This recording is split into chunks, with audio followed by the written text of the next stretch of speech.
All right.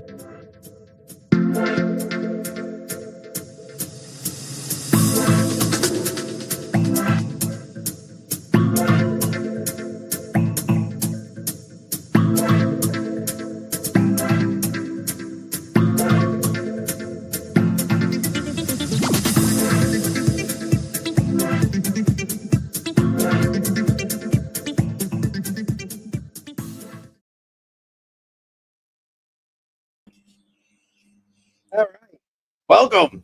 I'll tell you what, folks. I started the stream. I was like, man, I guess I'm doing this solo tonight. And Badel, prove me wrong. Thanks for showing up, brother. How's it going, man? Busy, crazy. Just. I understand. At least I made it. I want to say on time, but no. You were here. I made it in the intro, so you could say it's on time. I'd say it late because I was trying to get on like 10-15 minutes ago. My buddy was here and somebody sent me a mystery package and I was trying to figure out who it was, contacting like 6 or 7 different people. And I'm like, and then everybody's like, no. And then Shuby messages me. He's like, I sent you a package, but I won't tell you what it is. And I'm like, okay, well, you know what? At least I know who sent the package. Cause I'm like, it's a package that weighs 5 pounds. And I'm like, I have no idea what.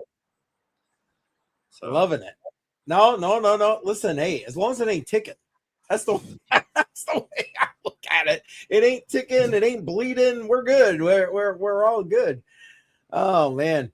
Well, welcome everybody. The notifications are starting to go out. Appreciate you being here. You're gonna have just Badel and I tonight. BC's a little under the weather. However, he did say he was going to try and be in the chat, so maybe he will show up in the chat. We are still broadcasting on his X and on his YouTube channel. So if anybody's watching in either of those 2 locations, appreciate you being here, as well as all the other locations, because we're everywhere tonight. Facebook, Patreon, Odyssey, YouTube, X, you name it, we're there. So appreciate everybody being here tonight. I will try, and a lot of this information we're going to talk about today really had a lot of BC input, so I'll try to do my best, and if I can't, I'll just throw it to Badel and he'll have to do it. So that's all there is to it.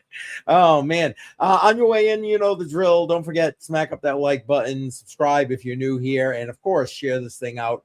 We are here live every Monday night, 7 p.m. Eastern time, trying to bring you some good crypto news and a bunch of other news. We're always talking like AI, we're talking quantum.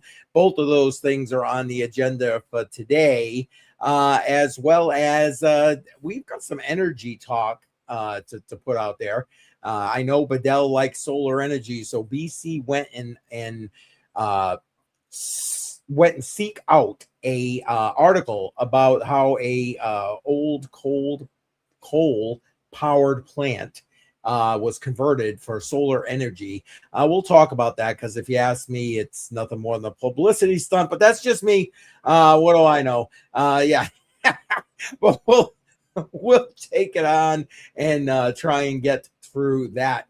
And you know what? Speaking of Shuby, hey Shuby, how's it going, brother? Shuby Bucket's in the chat if you are on my channel. And yes, welcome. Getting those cheers in there. Appreciate Shuby as always. All right, so what do you say, Badel? How about we get this thing started? Because, you know, who knows? We may have a very quick stream tonight, the way things are going. Oh, man. I've only had about 2 hours of sleep, and I got a train going by, so that's why I was muted. But oh, yeah, I hear it. There it is. Boop, boop. There it is. Hey, no worries, man. No worries. All right, let's bring this first article up here. The first article on the agenda. And I don't know. Amazon completes a $50 billion open AI investment as ChatGPT nears its IPO. Now, again, is that a coincidence? No, I don't think so. Again, who knows? I personally think that this is all planned.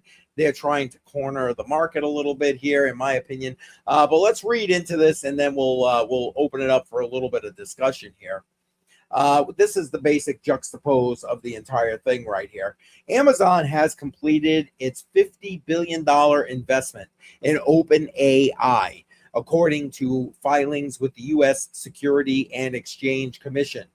The SEC, in the SEC filing, Amazon said it invested $15 billion in the first quarter after signing its agreement, followed by $13.7 billion in the second quarter.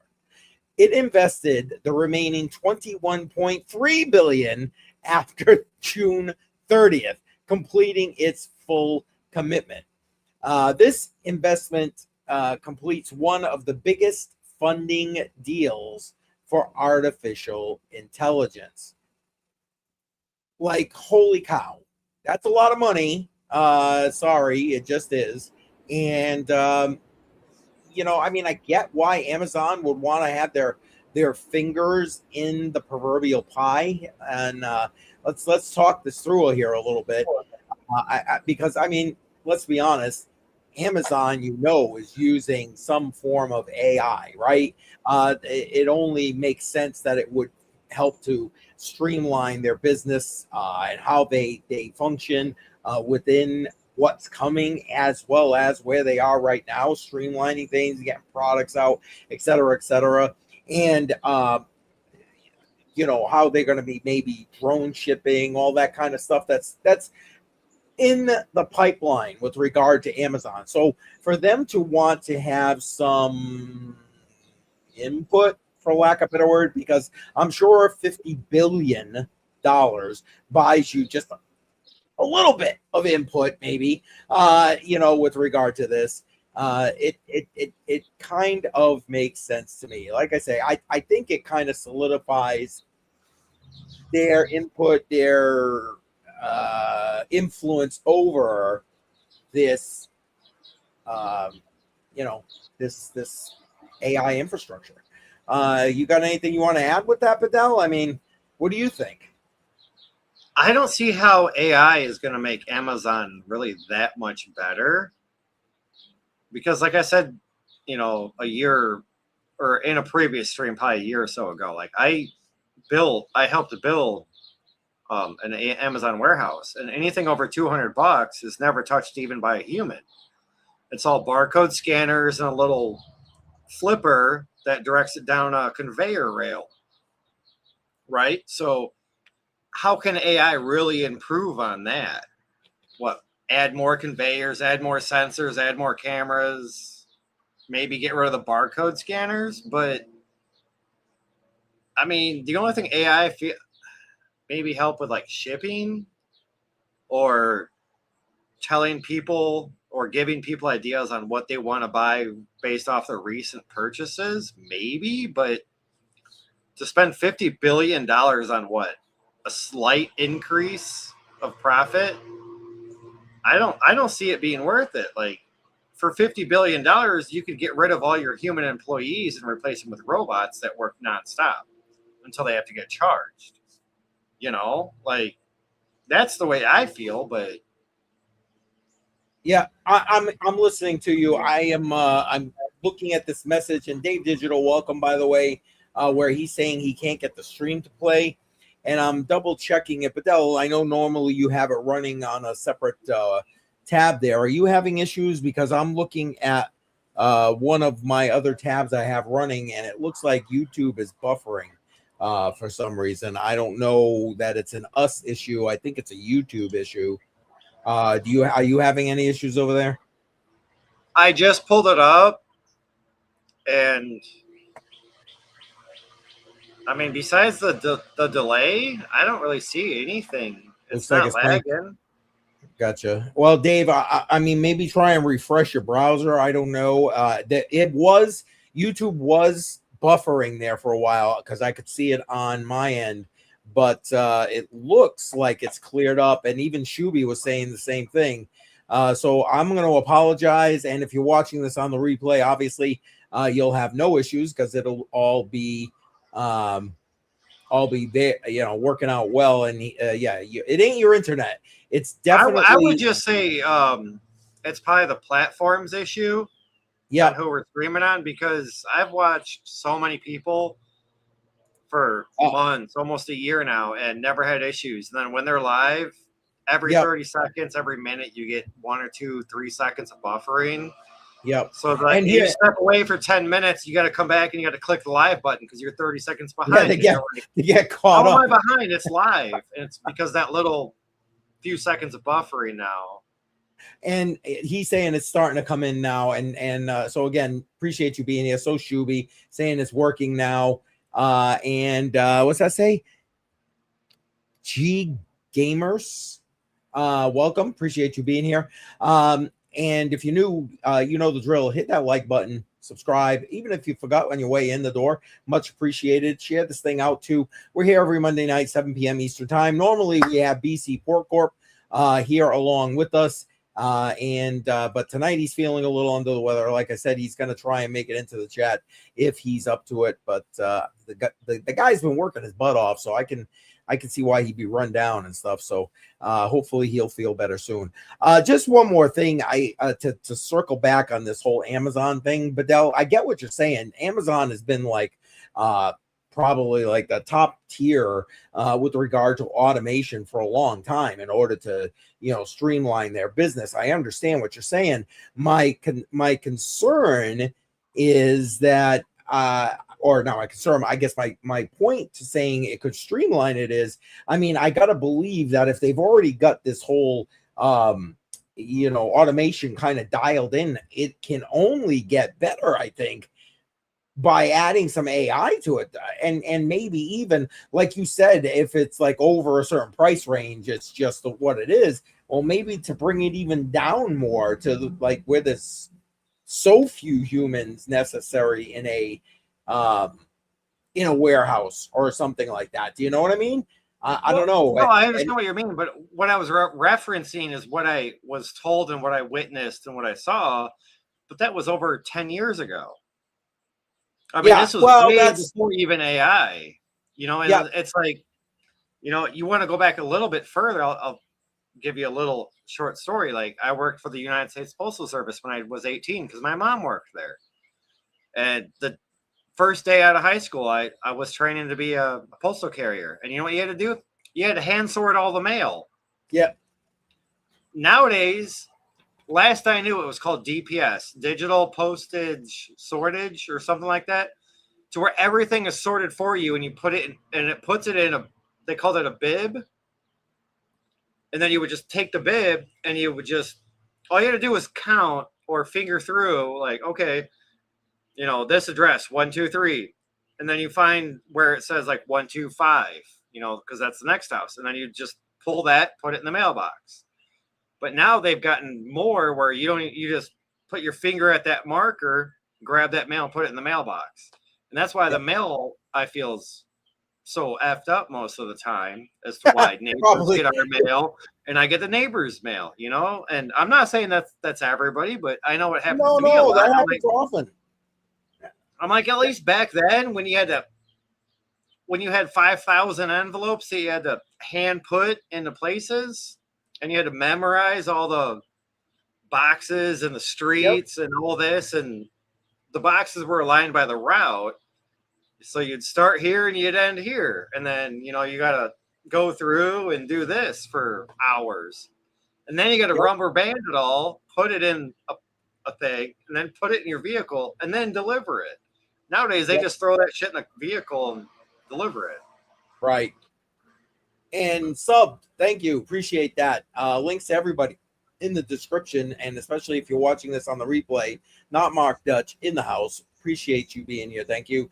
That was actually me on his channel. While we're live, I can access his channel. So that was actually me. And Sally back in the house joined us on Friday night. Appreciate you being here. Thank you very much. YouTube is starting to see issues again. So there you go. Well, you know what? Given that, we're going to try and say signal. Okay. We are going to then keep clipping along, try and get through this episode. And that way we can, at least try and get it in here. So anyway, so that's pretty much it. I think I mean, we got a little bit of differing opinions here with regard to AI's potential effect and why Amazon. It just makes, I don't know, in my head, it makes complete sense to me that Amazon would be wanting to get its fingers into the pie when it comes to AI, if you know what I mean. Now, beside AI, we've also talked quantum computing, right? We've talked quite a bit. Matter of fact, I put a link in the description to one of those episodes here that we were live talking about quantum computing. And there's been a push in the crypto space to make crypto quantum resistant.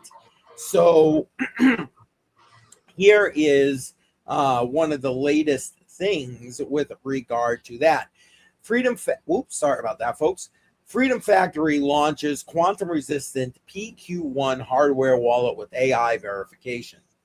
Freedom Factory launched its PQ1, the world's first quantum resistant hardware wallet, priced at $179 with Q4 2026 shipping. So by the end of this year, basically. And that price point is like interesting to me. That's relatively inexpensive and right in line for the top line hardware wallets. Anyway, the device supports Ethereum and EVM compatible chains, part of the basic the Ethereum ecosystem, right? It uses NIST approved SPHINCS plus and dual EAL6 secure elements. Those are the chips. Excuse me. Open source firmware can be verified via AI models like ChatGPT or Claude, aligning with AI plus crypto news trends. The PQ1 lacks Bitcoin support due to the ecosystem's constraints and has received backing from Vitalik, of course, and Balajee. Listen, that's a smart guy. If you don't follow Balajee, I think I put a link to his X account here in the description. So go check him out. I think you'll find a lot of his takes on especially macroeconomic issues very interesting. He looks at things from what almost strikes me as like a three-dimensional lens. I love listening to him break down different topics, especially when it involves economics. So go ahead and check that out. But basically, here is the first of the. Yeah, I'm sorry, dude. I'm sorry. There's nothing I can do about it with YouTube, unfortunately. Appreciate you being here, man. Thank you for your support. Back on track. Yeah, you love YouTube, right? Anyway, this is basically the first of the quantum resistant hardware wallets and wallets. Now, again, only supporting Ethereum, EVM compatible chains, that kind of thing. But I think it's a move in the right direction. You know that other wallets and so on, blockchains, etc., are going to utilize the technology that they put and used here to continue to develop more quantum resistant type of things. And again, the last live stream that I referenced in the link in the description, we talk about the actual timeline, which is at this point in time, like basically a 4-year timeline for all the major players like Google and so on, who are like, yeah, man, we got to be quantum resistant by like 2029, 2030. So, I mean, literally 4 years down the road here, not even actually 4 years down the road, because we're over midway through 2026. So, I mean, it's coming. The work is happening. I think we're going to see a lot more about this kind of stuff with regard to quantum computing as we move forward with this. But, you know, the fact that we're doing that and we're moving it in the right direction, I think is huge. Badel, jump on in here, man. What do you think with regard to this quantum resistant wallet? To be honest, I wouldn't trust AI with any of my wallets or my bank account. I mean, I know everybody knows me as hating on AI and this, that, and the other. But I mean, hear me out though. Like, we've talked about it many times about quantum and AI and breaking wallets, cracking into wallets. So if AI can break in your wallet, steal your funds, then why would you trust AI to keep your funds safe? Because AIs do talk. You know, it's like me giving CCM my seed phrase to my Bitcoin wallet, right? Yeah, send it over. And then at some point somebody goes into his house and he sees my seed phrase with my name and my password or whatever. You know, it's like it's kind of the same thing, right? Like, just it's except for with me and him, it'd be like pen and paper, but with AI, it's more digital and it's a footprint. Like, it's going to be stored on a cloud somewhere, more than likely.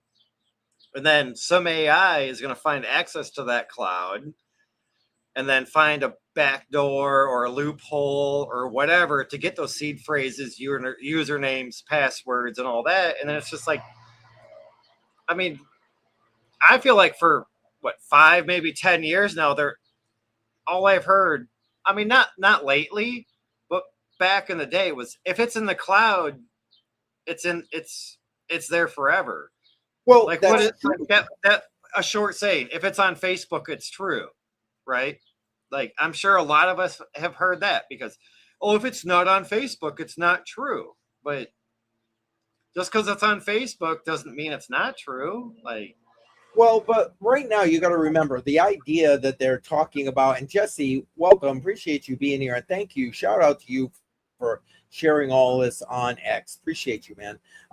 Anyway, right now their whole link and connection with the AI is more about utilizing the open source code. They made the code to this open source so the AI could like check it for vulnerabilities. So you could utilize your favorite AI to check their wallet code before you put your funds in this quantum resistant wallet. So, I mean, that may change as things develop. You know how that goes.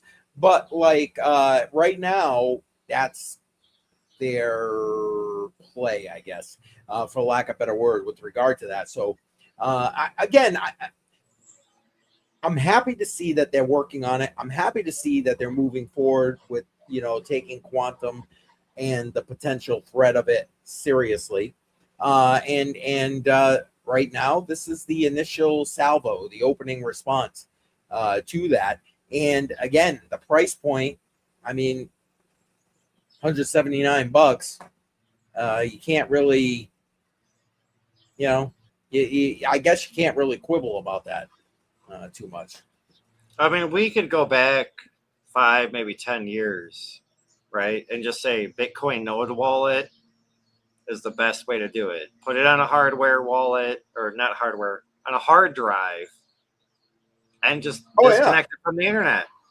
And that's the best way to go, because then you're never going to have issues. And a Bitcoin core wallet at that, since it came out, never been cracked. Now, we've talked about AI being able to crack it possibly, but I mean, even BC shut me down on that. And he's like, there's no way a quantum computer with AI is going to crack it. He's talking in our current state, in its current state, but that's obviously developing and changing on the daily. And when you take into account what we're talking about here toward 2030, well, then that's a different issue completely. Which is why you've got all these different developers putting in bits for changing and upgrading the Bitcoin protocol for quantum resistance. And Jesse, appreciate you being here, man. I get it. You're around all day. If you got to go, man. We love. Hey, man, you had 3.5 hours of sleep. That's almost double what I had last night. I almost texted him at or not texted him, but put it in Discord at 3 o'clock this morning, like, hey, I'm still awake. I don't know if I'm going to make it tonight because I still got to work. But then I'm a trooper. I'm glad you're here because I'm other than glad that, I I would didn't be by because I was like, myself. BC is sick. So I was like, man, at least I got to show up. I can't leave CCM by himself. Well, believe me, I was going live by myself if I had to, just because I wasn't going to leave this unsaid here. But I appreciate the fact that you're here. Trust me, it's always better because I got opinions, but and I got facts to put out there. But it's always good to have that other point of view. So I appreciate you, man. I do. But we're going to keep moving this thing along, like I said, because before we have more issues with regard to YouTube here, I can see we're glitching again. And so again, guys, nothing we can do about it. I'm seeing the glitches, but it is what it is. So speaking of AI, quantum, how about an AI robot to clean your house? Check this out. You can spend $30 an hour and hire a humanoid robot to clean your house. A company in San Francisco, Tau Robotics, is deploying a humanoid robot to clean your home. Human operator controls the robot, so you control, where it goes, that kind of thing, while the AI assists in the navigation. So you can give it the task, and the AI on board assists in the navigation. And here's I don't know if I can make this large screen. Hold on one second. I'm trying, but it's not allowing me to here. So I'm sorry. You're going to have to see it this way. And it's showing you it's ironing clothes. It's vacuuming. It's throwing the trash. I mean, crazy, right? And I love the fact that they put even though it's got this kind of funky head kind of thing going on, I love the fact that they actually put clothes on it, probably to make people feel a bit more comfortable with having this robot in their house. But coming soon near you, $30 an hour, which is cheap for a cleaning service. I'm just saying, you got yourself a robot. Yeah, I don't know about anything else there, not Mark Dutch, but I mean, the only thing I can say about that is you said it was controlled by a human. Yeah, you tell it what it's more like VR for the human. So is it technically? I mean, yes, it's technically a robot. They probably didn't use the term AI in there because there's no AI. If there's a human controlling it from supposedly the AI helps with the navigation. So kind of like think self-driving car, self-walking robot, kneeling robot. Yeah, so the AI is just scanning the room with multiple cameras to let you know where you're at per square inch or per few square inch, as the human sitting there in a chair, kind of like Ready Player One, right? Just controlling the robot. I'm guessing. I mean, I don't know. I ain't paying them $30 an hour to come clean my house, especially a robot. Not for nothing. But yeah, there it is. I mean, it's still cheaper than a maid or a butler, though, right? So I know, that's what I'm saying. If you think cleaning services, these cleaning services are expensive as shit. It's like, hello, so give me my robot for $30 an hour. Yeah. I don't know. I just it's going to be interesting because this is the future coming to you in short order, folks. It just is. $30 an hour might be good for human speed, but I don't think that's going to be good for slow robot speed. Well, maybe. I mean, that was my next thing I was going to say is it depends on how efficient they are and how quick they are. Well, and if it costs you $300 to clean your house and it takes say 5 hours, okay, that's $60 an hour, right? But if a robot is there that's controlled by a human, it takes them 15 hours for half the price. Well, they're actually making more money because it takes them longer because the robot's slower. Then the robot, depending on your floors, may also scratch and damage your nice hardwood finished floors. I mean, do they got slippers on? Do they got socks on? Oh, that would be interesting. Into the wall and dent the drywall, or are they gonna fix it and paint the whole wall too. Like, you know, I mean, can you there's a see lot more that? to it. Can you see that the robot with the socks on its robot feet slipping on the hardwood floor? I can picture it right now. That's funny. That's funny.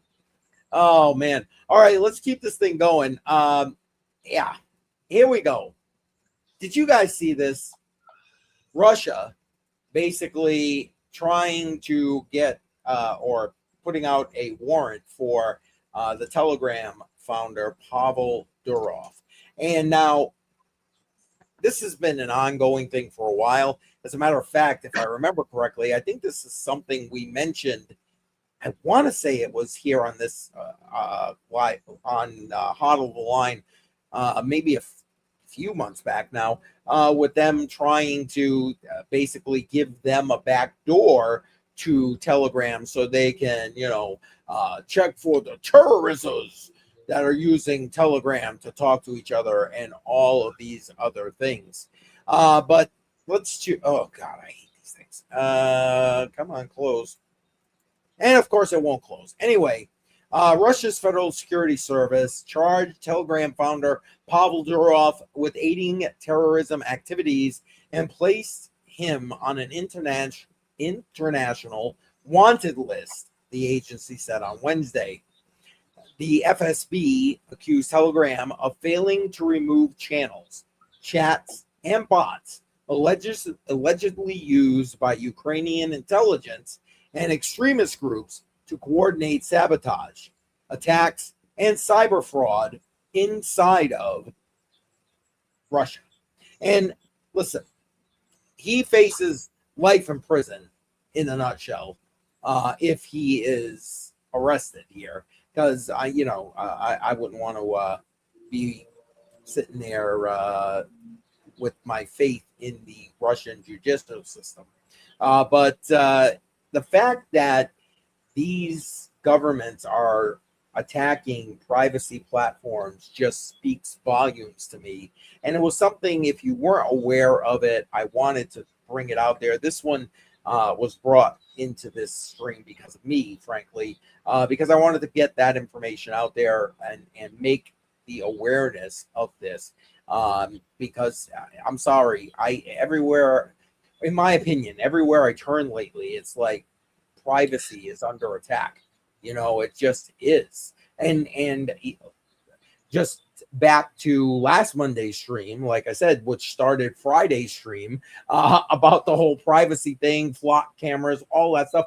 It is, in my opinion, a constant assault, and it doesn't matter what country you're living in. This just happens to be Russia trying to put the screws to the Telegram founder here.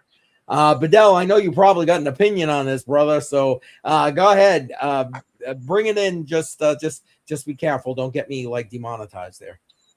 I will do my best not to swear. I'll be calm. Pet my mane a little bit. Yeah, there you go. I mean, I actually like what that Russian president's doing because I'm not going to say it's not right or it's not fair. I mean, it's their opinion. They can do what they want as a platform. But, I mean, you did what you did, face the consequences. And I just want to bring this up. You know what he did, right? What he did was he didn't give them a back door, basically. He didn't take off what Russia says is not adequate speech. They want him to take down all the people that are in the Ukraine that are using Telegram to wage war against Russia. So he used that to wage war, or he just used that? No, they're using their platform. Telegram is a messaging platform. So all they're doing is they're basically text messaging each other, and Russia either wants access to that or they want them off the platform. And if not, we're going to arrest the founder and make him do it. And it's no. Okay, so that still goes in with what I was going to say. Do you remember I think it was TikTok that had whatever streams or whatever you could get on there of all the illegals coming into America during the last presidency. Okay. And no president did anything about it.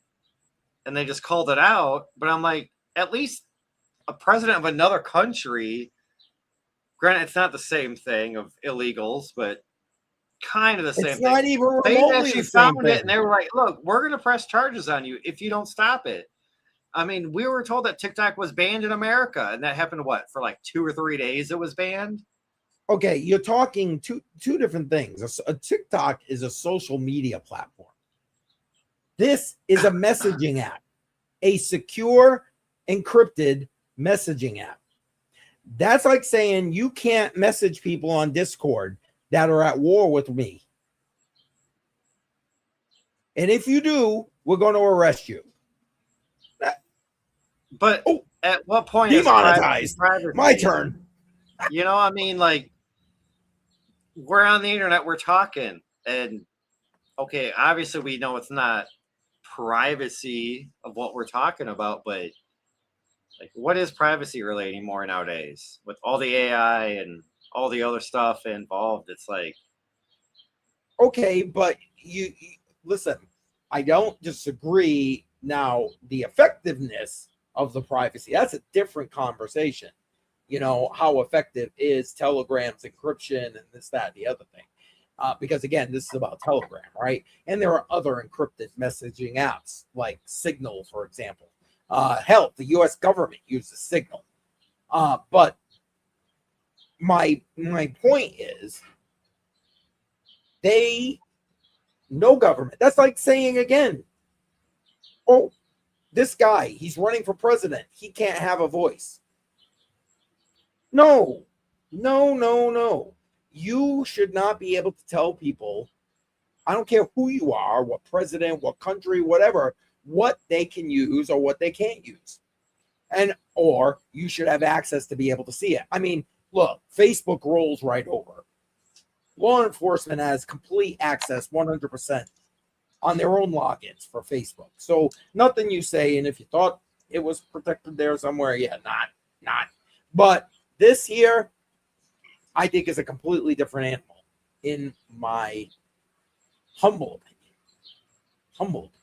Maybe I just missed the whole topic and I just kind of went off a side rail like normal, but well, you're looking at, I think my opinion, if my understanding of what you're saying is that you're kind of looking at it more like a social media thing. This is meant like if I'm messaging you, that's it. Ain't nobody else seeing it. It's meant for privacy. It's meant for private communication. But the government is going to say, no, we arrest the owner or the creator because we can't see what they're saying.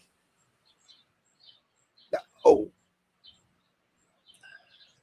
Versus if it was like give this. And take, I feel. I mean, like there's benefits to privacy, but then there's withdrawals from privacy, and that's where the government's going in and going, nope, give us access. And they're like, no. Same thing with like the tornado. I know I'm pulling off into crypto here at this point, and so on. Tornado Cash, same stuff. You know what I'm saying? Why they attack the creators, but guess what? Tornado Cash still works. Newsflash. You know what I'm saying? And that's how it should be with anything else. And they shouldn't be attacking the creators. And Tornado is in the house. Welcome, man. Appreciate you being here. But I mean, like if somebody builds a platform to do one thing, right? Yeah. Whether it's secrecy or not, and then people use it for nefarious reasons, how you can't really hold the creators or the creators of that platform accountable, because they built a platform and I agree. That's the point. That's the point. And Russia is trying to hold him accountable because he created that platform, and people that they don't like, that they're currently at war with, are using it against them. I mean, my biggest thing would be, I don't remember the platform's name, but if they have access to all the messages that have ever been sent on their platform, then it's obviously not secure. Yes, right? that's true. So if the government wants access and there's nothing for the government to see, which they shouldn't see anything because nobody should have access to it because it should be secured. Like as soon as you send a message and the other person receives it, it should be deleted from everything, right? That would be Yeah, it should total. be kept on a server. Yeah, I'm not going to say total security, but that would be secure communications. yes. So if they want access and you refuse to give it to them, well, then obviously you're hiding something, in my opinion. Well, and you bring up a good point. That's Or the are they whole just trying to prove a point that no, we're security, we're secure, so we're not going to give you access. I get it. And think about it. If you're looking for a VPN, and you should be using a VPN, folks, links in descriptions with regard to that. But that's one of the things you should be looking for. Do they keep a record of the information that you're tunneling through that VPN? If they do, you got a shitty VPN. It's that simple, because basically, like Badel just said, they've got the record. They've got the record. It is no longer secure information. But I think this is, in a nutshell, this is wrong. Obviously, they're trying to go ahead and force something that should not be forced, because again, they're eating away at those rights. Privacy of communication, if nothing else, here at this point, right? But we got one more thing we're going to discuss, and I got a feeling this might be a bit of a lengthy discussion. Can I share one little short story? Yeah, go right ahead. Google and Android, man, their photos. Okay, I lost a few crypto wallets because I didn't back up my photos when I broke my phone. Lesson learned, whatever. Then I started backing up my photos. The problem is now, if I delete the pictures off my phone, they're not deleted off the cloud. But if I delete them off the cloud, it automatically deletes them off my phone. So it's like, yeah. But I've looked into it and I was like, okay, I turned back up off. So every time I take a picture, it doesn't go into the cloud. But all the photos that are in the cloud, if I delete them and they're on my phone also, it deletes them off my phone also. And I'm like, no, I want to delete, say, 50% of my photos on the cloud, but not off my phone. And I've used a few different AIs and they have no example of how to do it. And I don't think you can, because they were originally synced. You would have to take those photos, load them onto like a separate drive or something, and then delete them off of the cloud. Well, I mean, I do have a lot, say 90% of my photos as of like, say, last year, backed up on a external hard drive that's put away. But they're just photos, family photos, whatever, landscape, sunset, sunrises, a bunch of random crap.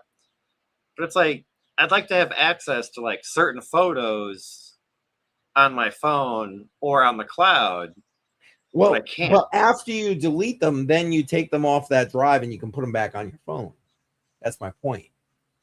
Until I turn backup on, and then it resyncs, then it uploads every photo. Yeah, don't turn your backup back on. Just and that's where like the issue is. It's like, where's that happy medium? Because I can't find it. I mean, unless if somebody wants to message me in Discord and help me through it, but I can't find that happy medium of there's not marked up getting photos off the cloud, but keeping them on my phone. Like, Badel problems, yes, Badel problems. There it is. You know what? Oh man. Maybe at one point there will be other people that will come in and be like, oh, you know what, Badel, I got that same issue and I don't know how to fix it. We'll see. I don't believe it. Or I'll believe it when I see it. How's that? I'll believe it when I see it. Like, it almost makes me want to get an iPhone, but yeah, I feel I'm going to have more issues with an iPhone because it's like more kid friendly as I'm an adult. So, not to, all right. A whole new that's my little story. That's all right. Why am I having technical difficulties? There we go. Okay, so BC popped this on in here. He wanted to bring this up, and I honestly, all things being equal, again, this story sounds very warm and fuzzy to me, especially if you're one of these people that is a tree hugger and you like the green initiative and you think all this loony toony stuff. Anyway, Minnesota's largest coal plant that once burned 30,000 tons of coal daily has basically now been converted to a solar power plant with 1.7 million solar panels. And it's supposedly powering 150,000 homes. And it's true. America, as it puts here, is retiring a lot of power plants. This one right here in Minnesota was at one point the state's largest coal plant. And now it's... Has Donald Trump completely lost support from his own allies amid the conflict with Iran? A stunning claim from Tehran suggests... Are you flipping kidding me right now? I'm sorry, folks. Obviously, it's not wanting me to talk about this. We're going to go with that. Anyway. Oh, man. This solar company, Sheco Solar, basically is pushing 710 megawatts that they're generating by 1.7 million solar panels. I guess story here, beside you not getting the coal firing, is they're using the plant's existing infrastructure, its wiring to the grid, to bring this energy to the homes. Now, I don't know. Again, it seems very much like a feel-good story to me. Because if you like the green thing, it makes you, if you're a pro-green person, hey, victory, yay, pro-green. I don't know, Badel, you are definitely more of a fan of solar energy than I am. So what say you, man? It's not going to work out. A coal power plant is still way better than however many solar panels that they have, because that's going to produce power 24/7. Solar, it's a lot more work, and it only provides so much power. And exactly. I mean, you get a rainy day. Yep. Guess what? You get like 20% of the power. And I have like really good solar panels. Now, if I had like the average solar panel that doesn't have a shadow flux technology, then if 10% of my panel, say my panels are 500 watts, right? And 10% of that's covered. Oh, you're like, oh, okay, I'll lose like 50 watts. No, you lose about 300 to 400 watts. I mean, maybe not that much, but maybe, a little bit less. But 10% shadow on an average solar panel, I mean, you're losing 70% of your power with only 10% shadow. And that's one of the things that it mentions. I didn't go deeper into that article because we were having those technical difficulties. But that's one of the things it mentions. It's making less power now than it did with the coal. Because why? Like you just said, the consistency isn't there. It's not like it's sunny every day. It's not sunny 24 hours a day. With all those kind of things. Now, do I think it could supplement the grid? Sure, absolutely, 1,000%. But like, you're using 1.7 million solar panels to generate less electricity. How is that good?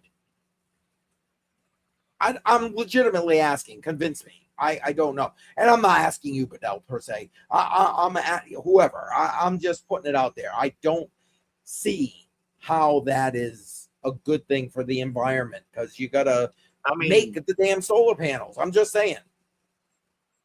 And that's just like the basic idea, right? Like when you start thinking about like the tilt and the angle of the solar panels to get the most of the sun for the solar panels per day. I've got enough solar panel farms within 15 minutes of my house. I could take an hour drive around and just take videos and pictures and show you like, oh, here this whole solar farm is pitched this way when the sun is there going this way. And I'm like, do you think they got bifacial panels? Probably not, because they probably bought the cheapest freaking panels that they could. Oh, hell yeah. And it's like one little thing in a whole solar farm won't tilt all the panels the right way. And then that whole farm is good for 2 hours instead of 12 to 14. Yep. And B team, welcome, by the way. Solar has to have perks and write-offs. Like Tesla had amazing government kickback. And you just hit it right on the head. These are kickbacks and incentives to go green. And that's the only reason that having solar and all this other stuff green, using my air quotes there, is even worth anything, because you get the write-offs. That's literally the only thing. If you're actually talking about creating the power and that kind of thing, one of the things that we wanted to talk about with when BC brought this particular article up was we've talked here many times about nuclear power. And matter of fact, I think, was it last week or the week before? I think I forgot to link it in the description, but we actually talked about excuse me, incentives for nuclear power from the Department of Energy to have companies go ahead and start building that for these data centers, right? And we've got companies like Google already building their own power plants for these data centers.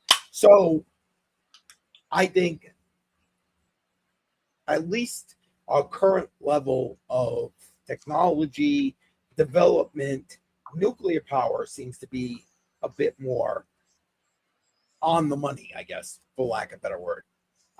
Any thoughts about juxtaposing that, Badel, solar versus the nuclear? Solar is nice if you use it right and you install it right. The fact that, like I said in the last comment, you know, I can drive 15 minutes from my house. There's so many solar farms that used to be crop farms. They used to produce corn, beans, you know, field corn, things like that. And now it's just fenced in, and it's a bunch of freaking solar panels that half the time when I drive by, they're not even pointing in the right direction. Yep. And it's like, I would much rather have like corn, beans, feed corn for the animals rather than solar panels. Like, if solar panels are installed like on a big building that's going to be there for a couple hundred years, cool, go for it. Yeah, maybe but they're not made for that. Well, they're not made to last. A solar panel's life is, say, like 30 years on average. Okay, but are you kidding me? You know what I'm saying? It's like, what's 30 years in the scheme of things? And a lot of these solar panels, they got their green kickbacks, but they're not even connected to the grid. They did everything setting it up, but they didn't connect it to the grid. What's the damn point? What's the damn point? Because they made more money as a kickback than doing anything. Exactly. The bottom line is, folks, do your research before you believe some of these headlines. That's like that headline. Does it sound good?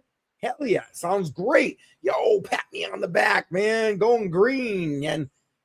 But it's not worth what it is. I mean, if you live in a state and they allow plug-in solar, and if you live in the United States of America, probably the lower 48 states, look up I think it's plug and play solar, something like that. And most states allow like 1,200 watts of solar, but you need a dedicated circuit, which whatever. But you can throw like 2 solar panels up there. And you know what? It helps get you free money. Like, you're not buying batteries, an inverter. You're just hooking it up to an outlet that is dedicated just for that. And, you know, for 4 or 5 hours of the day, maybe 8 to 10 hours of the day, you may get 1 kilowatt back for free. You know, it helps, but. And there you go. Most solar panels will pay themselves off in 12 years. If they're good for 30, you got 18 years for free. I mean, I'm all for solar. Don't get me wrong, but there's a time and a place. I completely agree. And the way they're trying to deploy it, in my opinion, is not the right place. My opinion. That's a strictly me opinion. I do not represent the opinions of HODL. Well, and I didn't take any incentives on the solar because mine is all off grid and it's running a few of my Bitcoin and Bitcoin Cash miners, and that's it. Like, I paid for everything out of pocket, didn't get no kickback, didn't get no incentive, didn't tell the fucking power company, didn't fucking pull a permit, didn't pay the city. There we go, demonetized. I'm sorry, I swore. You swore before me, though, which was probably the first time ever. But that one is okay. It's when you get to the F-bombs, then you can't, yeah. But no, I just paid for everything out of pocket because I was like, hey, you know what? It's a fun experiment. Let's see it. And listen, I'm with you. There's a time, there's a place. I don't disagree. But well, folks, that's it. No BC tonight. Just us poor saps sitting here talking. Appreciate you guys in here and keeping the chat alive.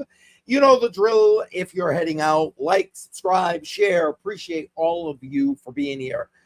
You're why we're here every week, every Monday night, 7 p.m. Eastern time.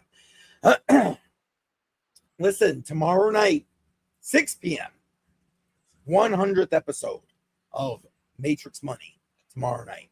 Myself, Jar, will be live with Daniel Diaz, Executive Director of Citizens for Sound Money, and Joe from Trade Intuition will be here with us as well. So make sure you're joining us tomorrow night, 6 p.m. Eastern time. Badel, anything before we dance our way out of here or what? No, I didn't realize we were done with the show already. That's everything, dude. I was just trying to pull up the I was trying to pull up the link for tomorrow. Oh, here we go.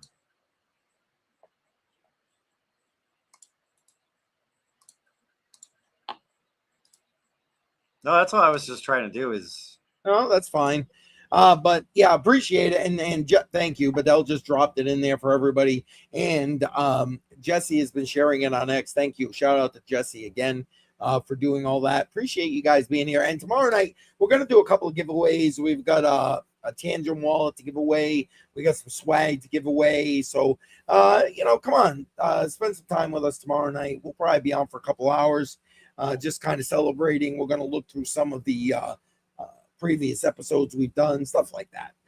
Try and have a fun time. So that's it. I'm losing my voice, so we're out of here. At this point, we're going to dance our way out. You need some liquid courage or some water or something. I have literally, didn't you see me drinking? And it still ain't helping. So there you go. All right, I'm out. Have a good night, guys.